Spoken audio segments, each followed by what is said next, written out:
എല്ലാവർക്കും സ്വാഗതം. നമ്മുടെ ഭൗതിക ശരീരത്തിനും അപ്പുറം നിലനിൽക്കുന്ന ഒരു പൈതൃകത്തെക്കുറിച്ച്, ഒരുപക്ഷെ ഒരു അദൃശ്യ ശക്തിയെക്കുറിച്ച് നിങ്ങൾ എപ്പോഴെങ്കിലും ചിന്തിച്ചിട്ടുണ്ടോ?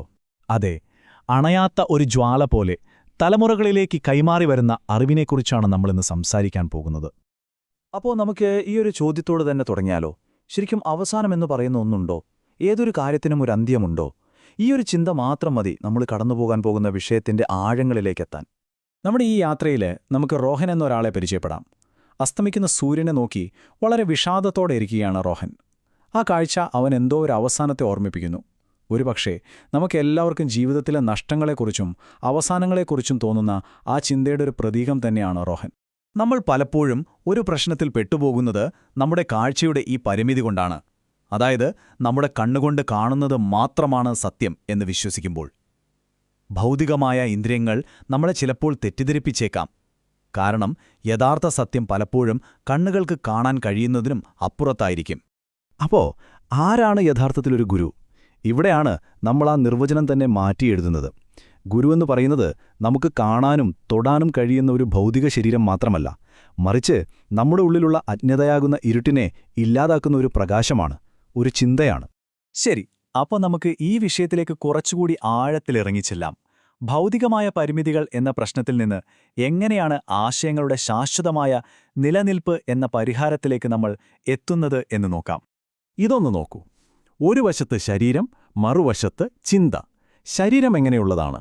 അതിന് മരണമുണ്ട്, നശ്വരമാണ്, നമുക്ക് കണ്ണുകൊണ്ട് കാണാം, പക്ഷെ അതിനൊരുപാട് പരിമിതികളുണ്ട്. എന്നാൽ ചിന്തയോ? അത് ശാശ്വതമാണ്, ഒരിക്കലും മരിക്കുന്നില്ല. അത് നമുക്കുള്ളിൽ അനുഭവിക്കാൻ കഴിയുന്ന ഒന്നാണ്. അതിന് അതിരുകളോ പരിധികളോ ഇല്ല. ഇതാണ് നമ്മുടെ ഈ മുഴുവൻ ചർച്ചയുടെയും കാതൽ. പരംപൂജ്യ ഗുരുദേവ് പണ്ഡിറ്റ് ശ്രീരാം ശർമ്മ ആചാര്യാജി നൽകിയ ഏറ്റവും പ്രധാനപ്പെട്ട ഒരു സന്ദേശമാണിത്. ഒരൊറ്റ വാചകം, പക്ഷെ അതിൽ എല്ലാമുണ്ട്. ഞാനൊരു ശരീരമല്ല, ഞാനൊരു ചിന്തയാണ്. ഈയൊരു പഠനത്തിന് ഒരു ചരിത്രപരമായ പ്രാധാന്യം കൂടിയുണ്ട്.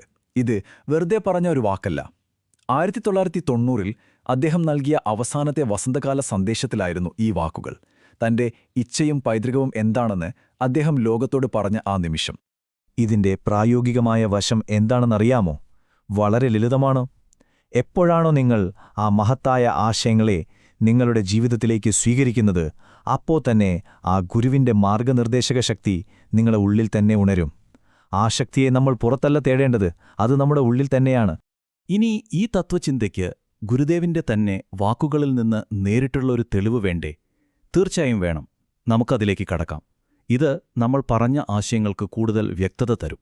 1990-ലെ ആ സന്ദേശത്തിൽ നിന്നുള്ള പൂർണ്ണമായ ഉദ്ധരണി കേട്ടില്ലേ? എത്ര വ്യക്തമായാണ് പറയുന്നത്. നമ്മുടെ യഥാർത്ഥ പൈതൃകമെന്നത് പണമോ സ്വത്തോ അല്ല, മറിച്ച് നമ്മുടെ ആദർശങ്ങളാണ്. ആ ആദർശങ്ങളെ പിന്തുടരുമ്പോഴാണ് നമുക്കും ഈ ലോകത്തിനും നന്മയുണ്ടാവുന്നത്. ഓക്കെ, ഇതെല്ലാം നമ്മൾ മനസ്സിലാക്കി. ഇനി അടുത്ത പടി എന്താണ്?